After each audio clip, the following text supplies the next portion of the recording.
Raw. Good. Bad. Up. Down. Middle. Wait, no, there's no middle. I'm Simon from What Culture, and this is your weekly dose of raw up and downs where we decimate the show and decide what we did like and decide what we didn't like. Now, every time I do this video and I put all this out there, I get a load of people on the internet telling me, you're wrong, and that's cool. But, you know, man, opinions. I like stuff, you like stuff, I don't like other stuff, you don't like other stuff. That's how the world works. Right, enough of that. Let's do this with the uppiest of ups and the downiest of downs.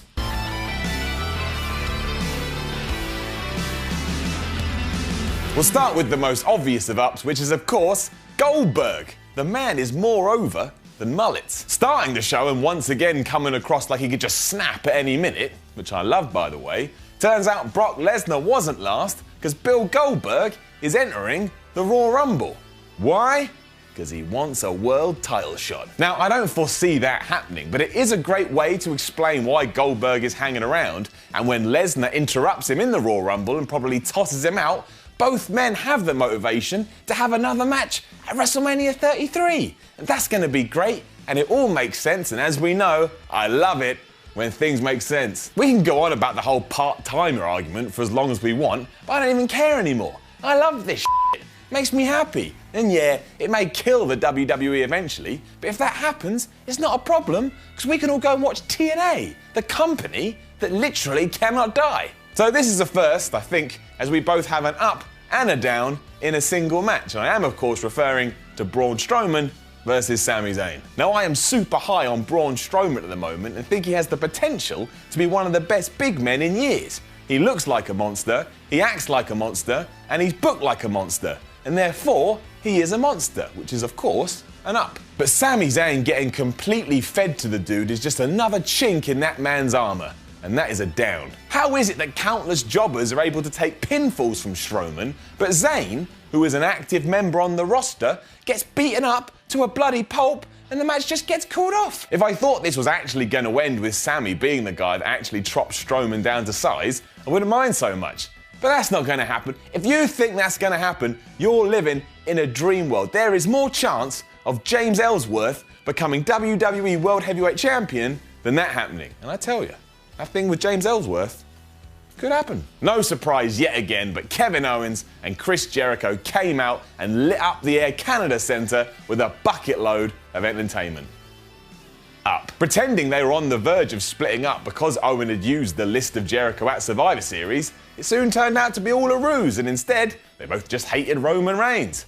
Much like the crowd. The best part of the whole segment, however, was how the audience reacted when they thought all of this was legit. They audibly gasped when Kevin Owens dissed the list of Jericho. And that just means when we do pull the trigger on this, everyone's gonna go nuts because we're already invested. Yeah, we know it's gonna happen. Yeah, it's not a surprise, but that's all right because we wanna see it. And when we do see it and it all plays out, it will just be wonderful. So that means thumbs up. Rich Swann defeated Noam Dar and TJ Perkins to become the Cruiserweight #1 contender on Raw, and I don't think anybody cared. Down. The Cruiserweights need to start being put into stories or having more time to talk or something, because at the moment, they're just being put in matches for the sake of being put into matches, and that's fine. There's nothing wrong with that, and the matches are quite good. But at the moment, it just feels like WWE couldn't give two shits. And they really better start giving two shits, because with the division still on Raw and 205 Live becoming part of the SmackDown tapings, you're going to have two crowds who have got to watch Cruiserweight matches. So come on, WWE, get involved, make it important, and stop mucking around. I know where you live.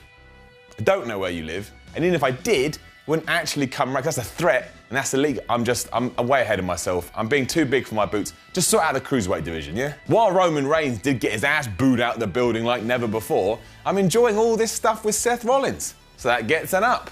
Cue comments. In a dream world, this will end with the two forming a team and then Roman kicking the crap out of Seth for everything he did to them when he was in the Shield. It still makes Reigns the heel, even though his motivations are sound, and then we can have that feud again, but the roles are reversed, and then when people do heckle Roman Reigns, they're doing it for the right reasons. But that won't happen.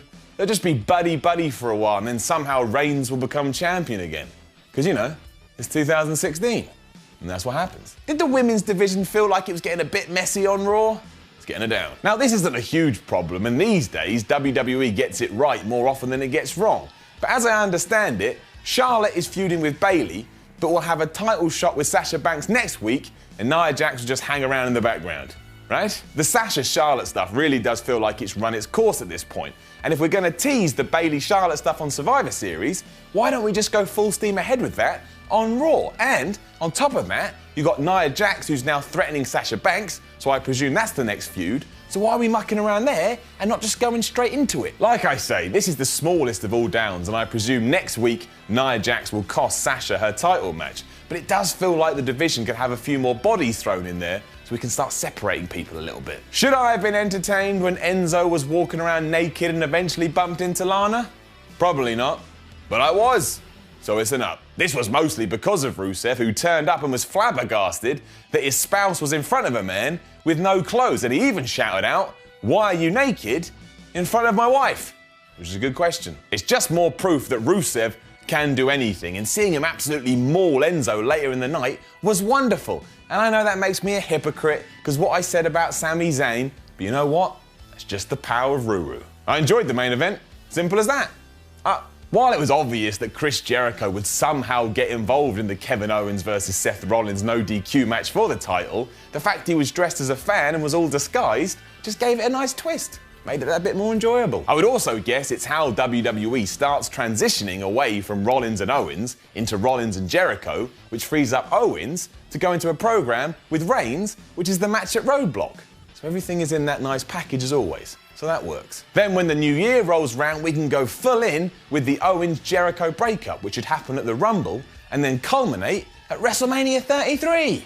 Just give me a call, WWE. I am willing to write this stuff down for you on paper. I want to be proven wrong here. I want to get a few weeks down the line and have to reverse my decision because there's a reason for it all. But the New Day on Raw are getting it down. I'm all for the New Day going through some sort of transformation sooner than later, because I think in their current guise they've achieved all they can. But why do they keep cheating in matches with no story in place as to explain why? And yeah, I know it's because they're going after Demolition's record, but those two things have not been connected up yet, and I'd really like it if those two things started being connecting up. It happens most weeks, especially when their titles are on the line. And now next week, we've got another championship match against Gallows and Anderson, a match we've seen 72,301 times. And that is maths. How that all affects Sheamus and Cesaro, who the New Day beat on this week's Raw, by cheating, I don't know. But I really hope a few weeks down the line, like I say, I can look back and go, oh, I understand now. But at the moment, it just feels like the division is treading water. And that was Raw, really. Quite an uneventful show when you think about it, other than Goldberg entering himself into the Royal Rumble. But Goldberg entering himself into the Royal Rumble was pretty good. So, you know, ups and downs. There was also literally no fallout from Team Raw losing to Team SmackDown at the Survivor Series, which made that whole thing even more ridiculous than it was before. On top of that, the only person that got punished was Sami Zayn, which is another kick in the balls for him. An entire team lost, but all anybody cared about was that he got screwed over in his match against The Miz.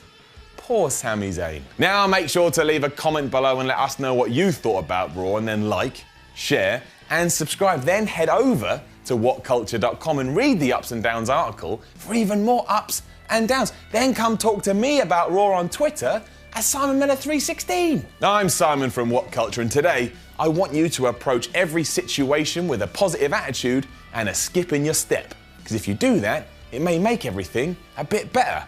And even if it doesn't make things a bit better, just go eat some Pop-Tarts, which always make things better.